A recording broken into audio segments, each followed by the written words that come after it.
നമസ്കാരം സാർ. നമസ്കാരം. ഈ കേരളത്തിലെ ഒരു മുതിർന്ന മാധ്യമപ്രവർത്തകനെ കിട്ടിയപ്പോൾ, അതും കൊല്ലത്തുകാരനാണ് എന്ന് മനസ്സിലാക്കിയപ്പോൾ, സമീപകാലത്ത് ഞാൻ ഈ കേരള രാഷ്ട്രീയത്തിൽ ഉയർന്നു കേൾക്കുന്ന ഒരു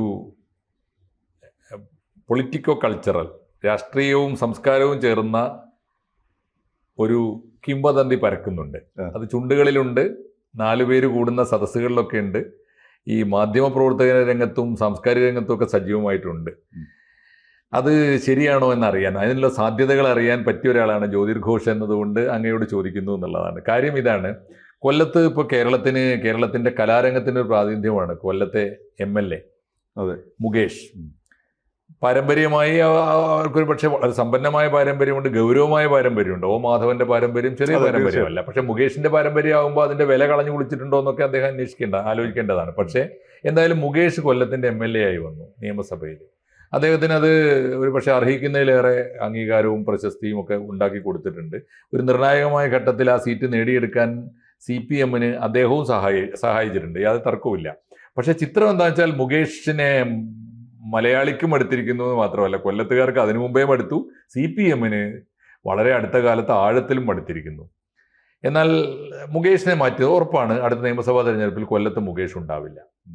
എന്നാൽ പകരം കൊല്ലത്ത് നിന്ന് ഒരാൾ ആരെങ്കിലും വരട്ടെ, അത് പാർട്ടി തീരുമാനിക്കുമായിരിക്കും. പക്ഷേ CPM-ഉം ഇടതുപക്ഷ മുന്നണിയും ഗൗരവമായി ആലോചിക്കുന്നത് കൊല്ലം ജില്ലയിൽ നിന്ന് തന്നെ സാംസ്കാരിക രംഗത്ത് നിന്നോ മാധ്യമ രംഗത്ത് നിന്നോ ഉള്ള ഒരാൾ, ഒരുപക്ഷെ മുകേഷിനേക്കാൾ അല്ലെങ്കിൽ മുകേഷിനോളമെങ്കിലും പേരും പ്രശസ്തിയും ഒക്കെയുള്ള ഒരു കലാകാരനെ അല്ലെങ്കിൽ ഒരു മാധ്യമ പ്രവർത്തകനെ കൊല്ലത്ത് നിന്ന് തന്നെ ഒരു MLA ആയി കൊണ്ടുവരണം എന്നാണ്. ഈ കിംവദന്തികൾ ഉയർന്നു നിൽക്കുന്ന ഒരു പേര് നമുക്കൊക്കെ പ്രിയപ്പെട്ട SKNന്റെ പേരാണ്, ശ്രീകണ്ഠൻ നായരുടെ പേരാണ്. മുകേഷിന്റെ പിൻഗാമിയായി കൊല്ലത്ത് നിന്ന് ശ്രീകണ്ഠൻ നായർ, അതും കൊട്ടാരക്കരയാണ് അദ്ദേഹത്തിന്റെ നാടെന്ന് തോന്നുന്നു അല്ലെ, കൊട്ടാരക്കര MLA ആയിട്ട്. അതിന് ചില സാധ്യതകളൊക്കെ കൊട്ടാരക്കരയിൽ ഇപ്പൊ തെളിഞ്ഞു നിൽക്കുന്നുണ്ട്. കൊട്ടാരക്കര സീറ്റ് ജയിച്ചു കയറാനുള്ള സാധ്യതയും ഒക്കെ വല്ല സാധ്യത, അത് ഈ പറയുന്ന കേൾക്കുന്നതിൽ കഴമ്പുണ്ടാവാനിടയുണ്ടോ? കഴമ്പുണ്ടോ ഇല്ലയോ എന്നുള്ളത് രണ്ടാമത്തെ വിഷയം. പക്ഷെ അങ്ങനെ ഒരു സാധ്യത ഉണ്ടാവുകയാണെങ്കിൽ അത് LDFന്റെ ബാനറിലായിരിക്കുമല്ലോ ശ്രീകണ്ഠൻ നായർ മത്സരിക്കുക. അപ്പം അങ്ങനെയാണെങ്കിൽ അതിന് ശ്രീകണ്ഠൻ നായർക്ക് നല്ല ചാൻസ് ആണ് ഞാൻ കൊട്ടാരക്കര കാണുന്നത്. ഇപ്പം ഞാൻ കൊല്ലക്കാരനാണെങ്കിലും കൊല്ലത്ത് നിന്നുള്ള ശരിക്കും പറഞ്ഞാൽ ഞാൻ വളരെ വർഷങ്ങൾക്ക് മുമ്പ് കൊല്ലം വിട്ടതാണ്. ശ്രീകണ്ഠൻ നായരും എന്നേക്കാൾ മുമ്പേ കൊല്ലം വിട്ട കൂട്ടത്തിലാണ്. പക്ഷേ ശ്രീകണ്ഠൻ നായരുടെ ഒരു പ്രത്യേകത എന്ന് വെച്ചാൽ, ശ്രീകണ്ഠൻ നായർ ഇപ്പോഴും ഈ അദ്ദേഹത്തിൻ്റെ നാടുമായിട്ടുള്ള ബന്ധം അതേപടി ഏകദേശം നിലനിർത്തുന്നുണ്ട്. പിന്നെ മറ്റൊരു കാര്യം എന്ന് വെച്ചാൽ, ശ്രീകണ്ഠൻ നായർ ഈ വീട്ടുകാരെ സംബന്ധിച്ചിട്ട് ശ്രീകണ്ഠൻ നായർ വീട്ടിലൊരു അതിഥിയെ പോലെയാണ് പലർക്കും ഇത് തോന്നുക. കാര്യം ഈ ദൂരദർശനിൽ എപ്പോഴും വരികയും അവരുടെ ഭാഷയിൽ സംസാരിക്കുകയും, ശ്രീകണ്ഠൻ നായർ ഒരു പരമ്പരാഗത മാധ്യമ പ്രവർത്തന സംഭാഷണ രീതിയോ ശൈലിയോ അല്ല, മാറ്റിയാണ്. അപ്പം ദൂരദർശനാണല്ലേ ആദ്യം ആകാശവാണിയായിരുന്നു, അവിടെ നിന്ന് ദൂരദർശനിലേക്ക് വരുന്നത്. ദൂരദർശനിലേക്ക് വന്ന് അദ്ദേഹത്തിന്റെ ആ ഒരു ആ ഒരു കഴിവുകൊണ്ട് തന്നെയാണ് അദ്ദേഹം കയറി വന്നത്. അപ്പൊ അദ്ദേഹത്തിന്റെ ഇപ്പം വർഷങ്ങളോളം ഈ ഒരു ടോക്ക് ഷോ നടത്തിക്കൊണ്ട് പോകാന്ന് പറഞ്ഞാൽ തീർച്ചയായിട്ടും സ്റ്റൈലുണ്ട്. ശ്രീകണ്ഠൻ നായരുടേതായിട്ടുള്ള സ്റ്റൈലാണ്. അതിനോട് നമുക്ക് യോജിക്കുകയൊക്കെ ചെയ്യാം. പക്ഷെ എന്നാലും അദ്ദേഹത്തിൻ്റെതാണ്, ശ്രീകണ്ഠൻ നായരുടെയാണ് സാധനം.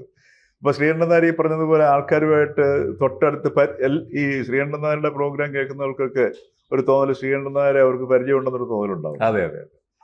അവിടെയാണ് ശ്രീകണ്ഠൻ നായരുടെ വിജയം എന്ന് പറയുന്നത്. അപ്പൊ ആ രീതിയിൽ നോക്കുകയും മാത്രമല്ല, ശ്രീകണ്ഠൻ നായരും പിണറായി വിജയനും തമ്മിൽ നല്ല അടുത്ത ബന്ധമുണ്ട്. അപ്പം ഒരിക്കലൊരു പ്രോഗ്രാമിന് ശ്രീകണ്ഠൻ നായരനെ പറയുകയുണ്ടായി, ഞാൻ CM-നെ വിജയേട്ട എന്നാണ് വിളിക്കുന്നതൊക്കെ പറയുകയും ചെയ്തു. അപ്പൊ അത്രയും വളരെ അടുത്തുള്ള ബന്ധവുമുണ്ട്.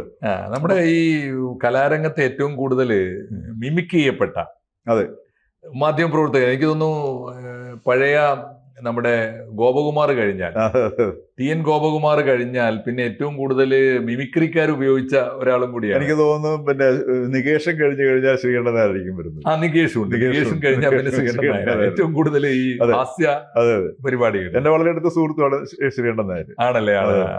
അപ്പൊ അതുകൊണ്ട് അദ്ദേഹം നിൽക്കുകയാണെന്നുണ്ടെങ്കിൽ LDFന് കിട്ടാവുന്ന ഒരു നല്ല ചോയ്സ്. ശ്രീകണ്ഠൻ നായർ നിൽക്കുകയാണെങ്കിൽ ആദ്യം ജ്യോതിർഘോഷിന് സന്തോഷം, അല്ല കൊല്ലത്തുകാർക്ക് മൊത്തം സന്തോഷം ആയിക്കോട്ടെ. അപ്പൊ ഞങ്ങൾ മലബാറുകാർക്കും സന്തോഷം, കാരണം ഞങ്ങളൊക്കെ അദ്ദേഹത്തിന്റെ ആസ്വാദകരാണ്. അപ്പൊ ഇദ്ദേഹം എന്റെ വളരെ പിന്നെ ഈ മുകേഷ് ഉണ്ടാക്കി വെച്ച ദുഷ്പേരുകളൊന്നും ശ്രീകണ്ഠൻ നായർക്ക് അങ്ങനെയുള്ള ദുഷ്പേരുകളൊന്നും ശ്രീകണ്ഠൻ നായർ അങ്ങനെയുള്ള കാരണം ശ്രീകണ്ഠൻ നായരുടെ കാര്യമല്ലോ, ശ്രീകണ്ഠൻ നായർ ഉറങ്ങുന്നത് തന്നെ വളരെ കുറച്ച് സമയം അവനെ വഴിയുള്ളൂ, ബാക്കിയുള്ള സമയം മുഴുവൻ സ്ക്രീനിലല്ലേ. കറക്റ്റാ. ദുഷ്പേര അദ്ദേഹം ഉറങ്ങുന്ന പോലും ഇല്ല ആളുകളുടെ മനസ്സിൽ. അതെ, അപ്പൊ എപ്പോ തുറന്നു നോക്കിയാലും ശ്രീകണ്ഠൻ നായർ ഉണ്ടാവും. അപ്പൊ ദുഷ്പേര് ഉണ്ടാക്കണമെങ്കിൽ കുറച്ച് സമയം വേണം. കറക്റ്റാണ്. അപ്പൊ മുകേഷ് ഉണ്ടാക്കിയ ദുഷ്പേരുകളൊന്നും ഉണ്ടാക്കാതെ നേരം കിട്ടുന്നില്ല. അപ്പൊ അതുകൊണ്ട് സ്വാഭാവികമായിട്ടും അങ്ങനെ ഒരു പേരൊന്നും ശ്രീകണ്ഠൻ നായർക്ക് ഉണ്ടാവില്ല. മാത്രമല്ല വളരെ ഈ പറഞ്ഞ പോലെ വളരെ കുടുംബസ്ഥനാണ്, തറവാടിയായ മലയാളിയാണ് പറയാം. പിന്നെ ശ്രീകണ്ഠൻ നായരിൽ അടിസ്ഥാനമായിട്ട് നിൽക്കുന്നത് ഈ എനിക്ക് തോന്നുന്നു ശ്രീകണ്ഠന്റെ സ്ഥലം നല്ലിലയാണെന്ന് തോന്നുന്നു. നല്ലിലയാണെന്ന്. ആ നല്ലിലക്കാരൻ ശ്രീകണ്ഠനിൽ എപ്പോഴും അത് വളരെ നല്ലിലയുടെ നന്മയുണ്ട്. ആ സാധനം എപ്പോഴും ഒരു ഗ്രാമീണന്റെ ആ ഒരു സംഗതി എപ്പോഴും ശ്രീകണ്ഠൻ നായരിലുണ്ട്. പിന്നെ അത് മാത്രമല്ല ശ്രീകണ്ഠൻ നായർ പറഞ്ഞതുപോലെ ഉത്തരവാദിത്തങ്ങൾ ഏറ്റെടുക്കാൻ മടിയുള്ള കൂട്ടത്തിലല്ല. ഉദാഹരണത്തിന് ഒരു ചാനൽ റൺ ചെയ്യുക, ഇപ്പൊ അത് ശ്രീകണ്ഠൻ നായരുടെ മെത്തേഡ്സ് അല്ലെങ്കിൽ സ്വീകരിച്ച രീതികൾ ശരിയോ തെറ്റോ എന്നൊക്കെ വേറെ ഡിബേറ്റ് പരിശോധിക്കാം. പക്ഷെ എന്നിട്ട് തന്നെ ശ്രീകണ്ഠൻ നായർ കേരളത്തിലെ ഈ മാധ്യമ കൾച്ചറിനെ മാറ്റിമറിച്ചു. തീർച്ചയായിട്ടും മാറ്റിയിട്ടുണ്ട്. ഏഷ്യാനെറ്റിന്റെ തന്നെ പ്രഭാത പരിപാടികൾ തുടങ്ങിയത് തന്നെ ശ്രീകണ്ഠൻ നായരുടെ 24 വികലമായി അനുകരിച്ചാണ്. പിന്നെ സ്വകാര്യമായിട്ടൊരു കാര്യം കൂടി ചോദിക്കട്ടെ, അടുത്ത സുഹൃത്ത് എന്നുള്ള നിലയിൽ അടുത്തറിയാവുന്നതുകൊണ്ട് ചോദിക്കുകയാണ്. ഈ ചെറുപ്പം തൊട്ടേ ഈ SKന്റെ രാഷ്ട്രീയം എന്താ? ശ്രീകണ്ഠൻ നായരുടെ രാഷ്ട്രീയം എന്ന് പറഞ്ഞ ഒരു പ്രോ ലെഫ്റ്റ് തന്നെയാണ്.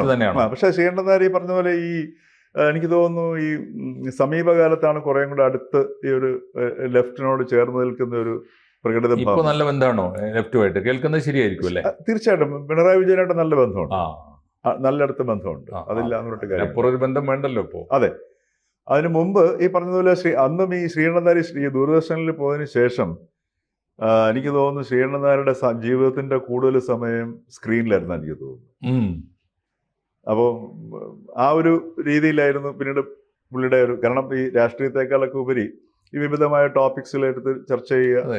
ഇപ്പൊ ഏഷ്യാനെറ്റിൽ തന്നെ വളരെ ദീർഘകാലം നടത്തിയതാണ്. ഒരുപാടുണ്ട്. അപ്പൊ അതിന്റെ 24 അദ്ദേഹത്തിന്റെ ഉടമസ്ഥ അല്ല, ഗോകുലം ഗോപാലിനാണല്ലോ പ്രൊമോട്ടർ. അപ്പൊ ആ ചാനൽ റൺ ചെയ്യാന്നുള്ള ഉത്തരവാദിത്വം ശ്രീകണ്ഠൻ ഏറ്റെടുത്തു. അപ്പൊ ഉത്തരവാദിത്തങ്ങൾ ഏറ്റെടുക്കുന്നതിനും ശ്രീകണ്ഠന് അതിനുള്ള ഒരു ബെനിഫിറ്റ് ഉണ്ടാവും, അല്ല ആ ഒരു റെസ്പോൺസിബിലിറ്റി ഏറ്റെടുക്കാനുള്ള ശേഷിയൊക്കെ ഉണ്ട്. അപ്പൊ തീർച്ചയായിട്ടും ശ്രീകണ്ഠൻ നായർ വരുവാണെങ്കിൽ LDFന് കിട്ടാവുന്ന ഒരു നല്ല കാൻഡിഡേറ്റ് ആണ്. പിന്നെ അല്ല, നമ്മുടെ സുഹൃത്ത് എന്നുള്ളത് വേറൊരു കാര്യം. പക്ഷെ ഈ പോപ്പുലാരിറ്റിയുടെ അടിസ്ഥാനത്തിൽ ഒരു ഹൗസ് ഹോൾഡ് മെമ്പർ എന്ന നിലയിലുള്ള വോട്ടേഴ്സിനിടയ്ക്കുള്ള ഫീൽ, ഒരു ആർട്ടിസ്റ്റിനെ കാൻഡിഡേറ്റ് ആക്കുമ്പോൾ പോപ്പുലാരിറ്റി ഒരു ഘടകം തന്നെയാണ്. ആ അർത്ഥത്തിൽ നല്ല സെലക്ഷൻ ആയിരിക്കും ശ്രീകണ്ഠൻ നായരുടെ ഉണ്ടാവുന്നത്. പിന്നെ ഈ പറഞ്ഞതുപോലെ ഈ മറ്റ് നമ്മുടെ രാഷ്ട്രീയക്കാരെ കുറിച്ച് പറഞ്ഞു കേൾക്കുന്ന വലിയ സംഭവങ്ങളൊന്നും ഒരു ശ്രീകണ്ഠൻ നായർക്ക് ഉണ്ടാവില്ല. കാര്യം അദ്ദേഹം ഇപ്പം നമ്മുടെ മുമ്പിൽ നിൽക്കുന്ന വ്യക്തിയാണല്ലോ. അതെ, അഴിമതിയൊന്നും ഒരിക്കലും കേൾപ്പിക്കാനിടയില്ല, സാധ്യത കുറവാണ്. സാധ്യതയില്ല. പക്ഷെ ഒരു വലിയ അപകടം ഞാൻ കാണുന്നുണ്ട്. അതിപ്പോൾ സുരേഷ് ഗോപിയൊക്കെ നേരിടുന്ന അപകടമാണ്. അങ്ങ് തന്നെ പറഞ്ഞൊരു പ്രശ്നം കൂടിയാണത്. ഇപ്പോൾ ജ്യോതി പറഞ്ഞല്ലോ, അദ്ദേഹത്തിന്റെ സമയം, അദ്ദേഹത്തിന്റെ മാധ്യമ പ്രവർത്തനം നമുക്ക് നഷ്ടപ്പെട്ടു പോവോ ജനപ്രതിനിധിയാകുമ്പോൾ? രണ്ടും കൂടി നടക്കുമോ? രണ്ടും കൂടി നടക്കത്തില്ല. ശ്രീകണ്ഠൻ നായരുടെ മാധ്യമ പ്രവർത്തനം എന്ന് വെച്ച് കഴിഞ്ഞാൽ ശ്രീകണ്ഠൻ നായരുടേതായിട്ടുള്ള മാത്രം മാതൃകയാണ്. അതെ. അപ്പോൾ ആ രീതിയിലല്ല ഇവിടുത്തൊക്കെ പോവോ ഈ സമയത്ത്? 24ന്റെ തുടക്കമാണ്, വലിയ വെല്ലുവിളി നേരിടുന്ന ഒരു സമയമാണ്. അവിടെയാണ് എനിക്ക് കിംവദന്തിയുടെ അതിനോടൊരു വിശ്വാസ്യത കൽപ്പിക്കാനുള്ള ഒരു വൈമുഖ്യം കിടക്കുന്നത്. കാരണം ശ്രീകണ്ഠൻ ഏറ്റെടുത്ത ഒരു അസൈൻമെന്റ് ആണിത്. പക്ഷേ ഈ പൊളിറ്റിക്കൽ കരിയറിന് ഒരു പ്രത്യേകത ഉണ്ട് ജ്യോതി. എന്താന്ന് വെച്ചാല് ഈ ഇതിന് സമയം വളരെ പ്രധാനമാണ്. അതെ. ഇപ്പോ അദ്ദേഹത്തിന് അനുകൂലമായി വന്ന ഘടകങ്ങളൊക്കെ നാളെ കാണണമെന്നില്ല. അടുത്ത 2026 ശേഷം 31 തെരഞ്ഞെടുപ്പ് ആകുമ്പോഴേക്ക് ഒരു പക്ഷേ ഈ ചിത്രങ്ങളൊന്നും ആയിക്കൊള്ളണമെന്നില്ല. അപ്പൊ അതുകൊണ്ട് രാഷ്ട്രീയ ജീവിതത്തിൽ അദ്ദേഹത്തിന് ഒരു കൈ നോക്കാനുള്ള ഒരു അവസരം ഇപ്പോൾ വരുമ്പോൾ അദ്ദേഹം അത് നിഷേധിക്കുവോ? അതൊന്നും നമുക്ക് പറയാൻ പറ്റത്തില്ല. പക്ഷെ ഇപ്പൊ ഇങ്ങനെ ഒരു കിംവദന്തി ഉണ്ടെങ്കിൽ അതിനുള്ള സാധ്യതയുണ്ട്. പക്ഷെ അത് ശ്രീകണ്ഠൻ നായർ അത് സ്വീകരിക്കുമോ ഇല്ലയോ എന്നുള്ളത്, കാരണം എന്ന് വെച്ചാൽ അദ്ദേഹം ഏറ്റെടുത്തിരിക്കുന്ന ഉത്തരവാദിത്വം വളരെ വലുതാണ്. 24/7 ശ്രീകണ്ഠൻ നായർ ഇറങ്ങിക്കഴിഞ്ഞാൽ ആ സമയം അത് ആ ചാനലിൽ പോയി എന്നുള്ളതാണ്. അതിന്റെ ഒരു പ്രശ്നമുണ്ട്. മാധ്യമരംഗം സാക്രിഫൈസ് ചെയ്തിട്ട് അദ്ദേഹം പൊളിറ്റിക്സ് സ്വീകരിക്കുമോ എന്നതാണ് പ്രശ്നം. എന്തായാലും പൊളിറ്റിക്സിന് കേരള രാഷ്ട്രീയത്തിന് അദ്ദേഹം വരുന്നത് നന്നായിരിക്കുമെന്ന് നമുക്ക് ആഗ്രഹിക്കാം. ആ അർത്ഥത്തിൽ ഈ കിംവദന്തി സത്യമായിരിക്കട്ടെ എന്ന് നമുക്ക് ആശംസിക്കുകയും ചെയ്യാം അല്ലെ.